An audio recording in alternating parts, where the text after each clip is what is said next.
Good morning. I am 5 minutes earlier today.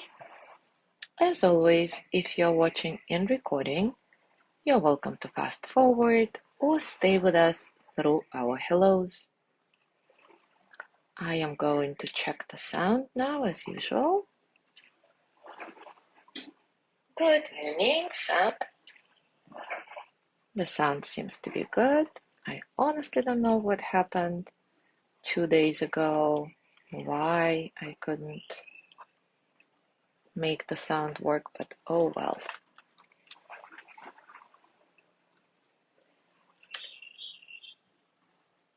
Good morning, Joey.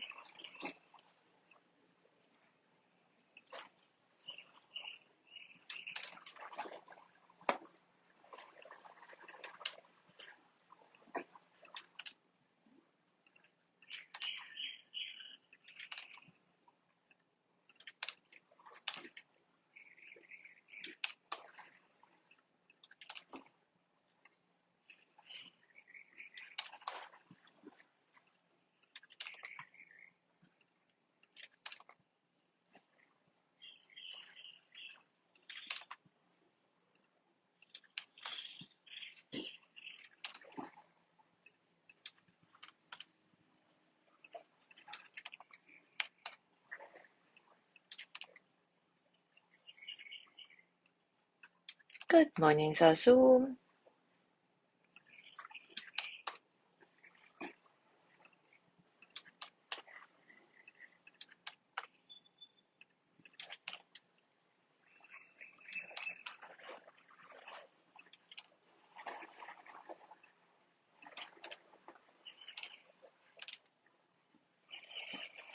Good morning, Mary.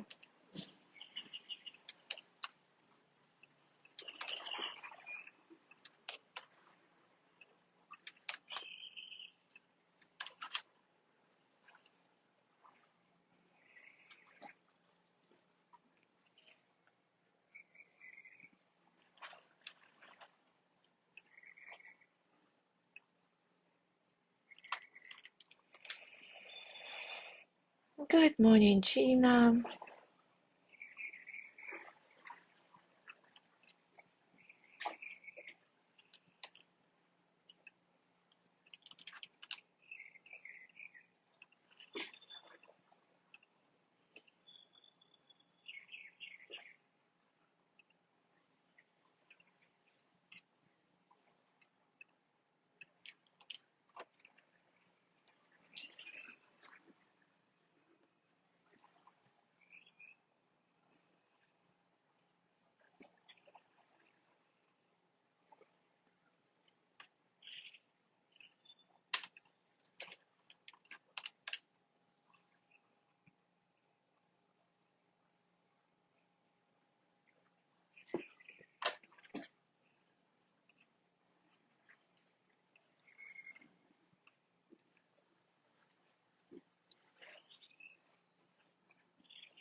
Good morning, Jean.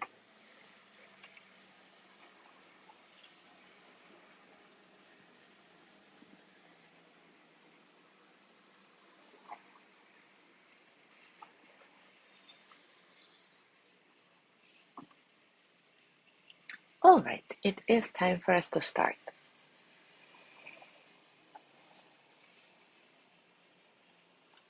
Sharon Salzberg says, in more ways than any of us can name, love is wrapped up with the idea of expectation. We expect things from the people we love. We expect them to expect things from us.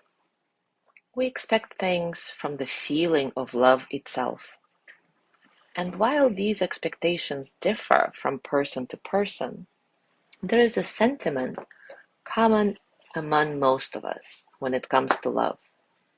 Letting go can feel scary. For example, the idea of letting go of control when a loved one is suffering feels unimaginable. Letting go of our desire to appear okay to those who love us might make us feel weak. And letting go of our universal expectations around love can feel like a recipe for disappointment. This is the story Sharon shares in her book. Some years ago, a good friend of mine was in extreme psychological distress, punctuated by lengthy psychiatric hospitalizations. I wanted so badly to help him, but felt powerless. I asked one of my Tibetan teachers for guidance. He advised me to stop trying, an extremely subtle teaching. He wasn't suggesting that I withdraw or stop caring, but was telling me to just be with my friend without needing to fix him. And that's what I did. I'd sit in his hospital room and see other friends offer advice.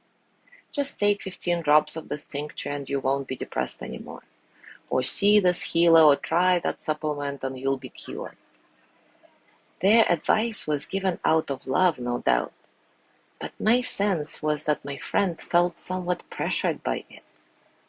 I could imagine him wondering, what if I don't take their advice? What if this doesn't work? Will they stop showing up or caring about me? I don't mean to suggest that we shouldn't offer our loved ones help in the spirit of generosity. Of course we should. And it's most loving if our offerings are made freely, without strings attached. Letting go of control, though, is the opposite of clinging to our hopes or ideas about how things should be, and allowing them to be just as they are. There's a huge difference between trying to help out of your own need to make things better, kind of to soothe your own discomfort, and simply being with the person in need. Recognizing that anything has its own rhythm, and we need to learn to respect that. Of course, it's not easy to step back and let go. It's human nature to want to seize control when the people we love are suffering. But trying to impose our personal agenda on someone else's experience is the shadow side of love. While real love recognizes that life unfolds at its own pace. The key in letting go is practice. Each time we let go, we disentangle ourselves from our expectations and begin to experience things as they truly are. We can finally be with. We can show ourselves repeatedly that letting go is actually a healthy foundation upon which we can open up to real love, to giving, receiving, and experiencing it authentically, organically. So today let's do a practice of looking back at a certain situation and trying to let go. As always, take a comfortable position and take a few moments to settle.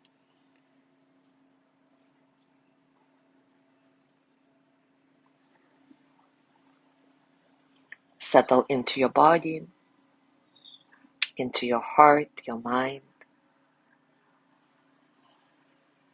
into this moment, right here, right now.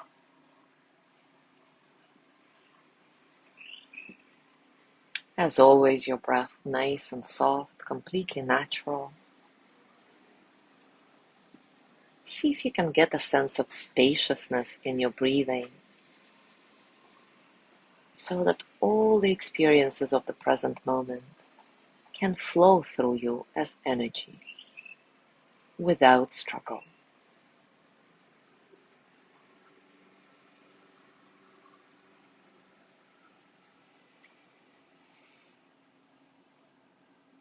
Now bring to mind the situation in which someone you loved didn't feel well, physically or emotionally, and you provided a lot of help, a lot of advice, afraid to stop trying and just be with that person, kind of afraid of letting go. Perhaps you were frustrated by your inability to change certain circumstances. Perhaps you were afraid to let go of a certain self-image you sought to project. Perhaps you had an expectation in mind for a particular interaction or experience. Whatever it is, bring the situation to life in your mind.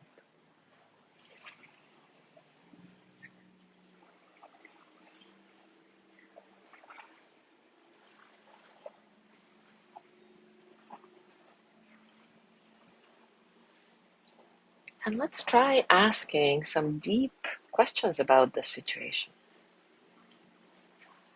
For example, was the help you were trying to provide truly based on your altruistic desire to make this person feel better? Or was there an element of wanting to fix things as soon as possible to soothe your own discomfort with the situation?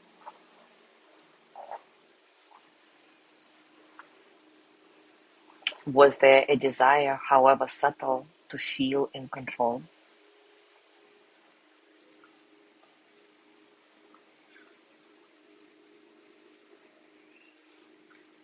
What other factors might have influenced your feelings, thoughts, and behavior in that situation?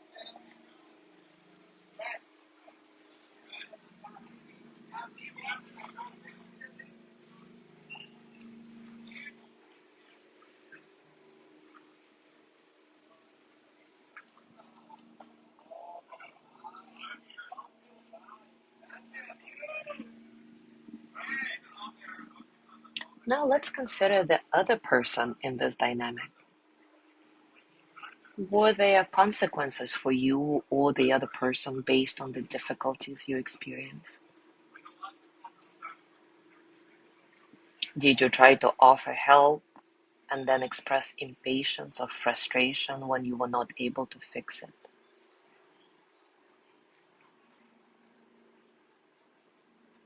Reflect on how the other person may have felt receiving this help, this advice that you provided out of love.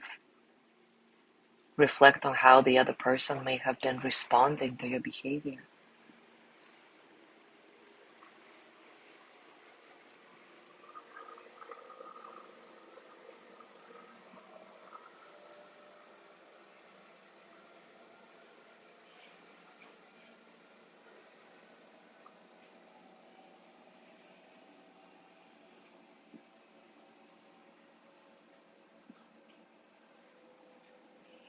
Now imagine yourself in the same situation, but with a sense of calmness, openness, and warmth, allowing yourself to simply exist in the present moment with acceptance, allowing life to unfold as it is. how would you have behaved differently?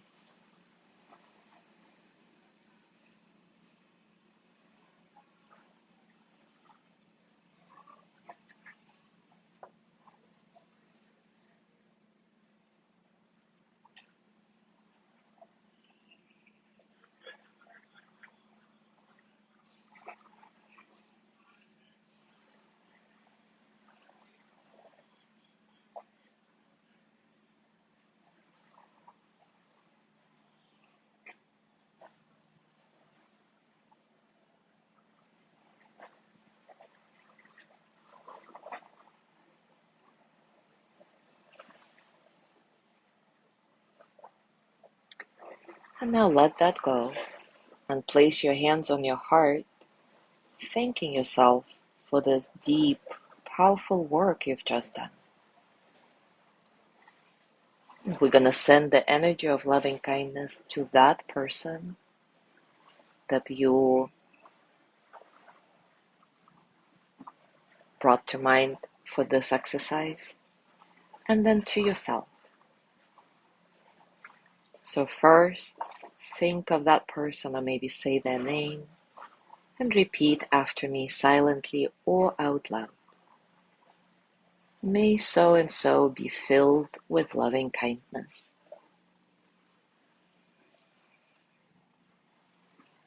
May they be well in body and mind.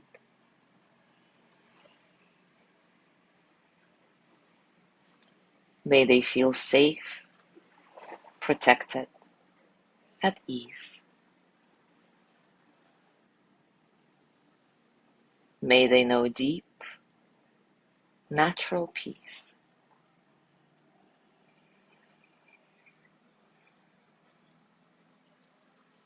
And now sending loving kindness to you. May I be filled with loving kindness. May I be well in body and mind.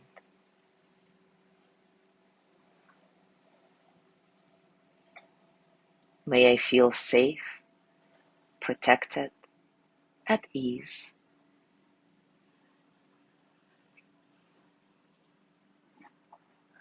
May I know deep, natural peace. And as you let go of your practice, as always, scan your body. Notice what's going on for you right now, physically, emotionally, mentally. How are you, really?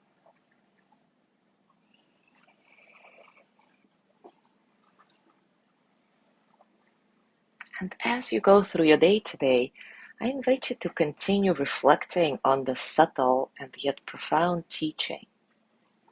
When trying to help someone you love, when is it time to stop trying and simply be with them without disengaging, but rather truly holding space for things to unfold the way they need to? Thank you so much for being here today. Have a beautiful day, and I will see you tomorrow.